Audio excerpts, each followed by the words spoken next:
வணக்கம். உங்களோட வாழ்க்கையில உங்களுக்கு ரொம்ப ரொம்ப நெருக்கமான ஒருத்தர் உங்களை அவமானப்படுத்திட்டாங்க அப்படின்னா அந்த வழிய அடுத்தவங்க கிட்ட சொல்லி கூட நம்மளால அழுக முடியாதுங்க. மனசுல இருந்து வார்த்தைகள் வெளியில கூட வராதுங்க.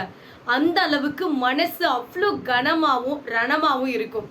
ஆனாலும் இந்த இடத்துல ஒரு மிகப்பெரிய நல்ல விஷயம் என்னன்னு கேட்டிங்கன்னா, இந்த மாதிரி நெருக்கமானவங்க நம்மளுக்கு கொடுத்துட்டு போற அந்த வழிகள் இருக்கு பார்த்தீங்களா, அந்த அவமானங்கள் இருக்கு பார்த்தீங்களா, அதுதான் வாழ்க்கையில நாமளும் சூப்பரா வாழ்ந்து காட்டணும் அப்படிங்கிற வெறிய நமக்குள்ள கொடுத்துட்டு போகுங்க.